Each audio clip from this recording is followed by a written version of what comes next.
Muli ay binabati ko si Mrs. Rodriguez at si Mrs. Kawili at hindi na kayo gigising ng maaga dahil pareho kayo pang umaga. Alam ko alas 5 ng umaga bihis na kayo at kayo magbibiyahe na 5:30 ng umaga or 6 o'clock. Alam ko ang traffic.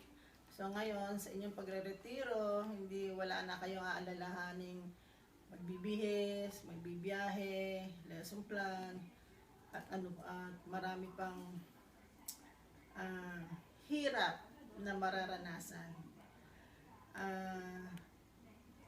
Tagumpay ang pagiging isang tunay na guro ninyong dalawa.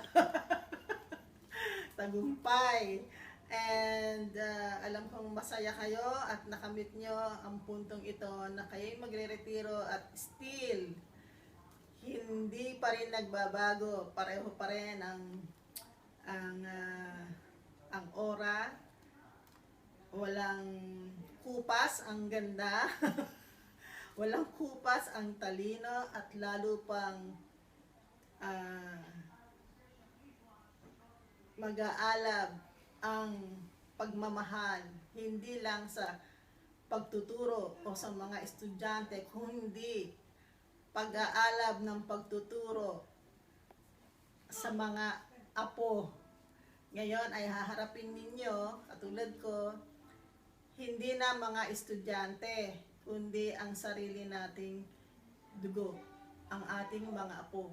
Masuswerte ang ating mga apo dahil ang kanilang lola ay mga batikang guro. Sila ang ating pagtutuunan ng pansin. Sa ating edad, alam naman natin, ang edad natin ay nadadagdagan, pero masaya tayo. Hindi lang tayo nakapagserbisyo sa ibang tao, sa ibang mga bata, kundi haharapin natin ang ating mga anak at ang mga apo. Nasa kamay natin ang paghubog sa kanilang katauhan at pag-iisip. Ang dami ko pa sanang gustong sabihin, pero nangangalay na ang kamay ng anak ko sa pagbibideo sa akin. Eto, babasahin ko na lang to para matapos ako. Ngayon, maraming salamat ulit sa pagkakataong ito at sana isang araw magkita-kita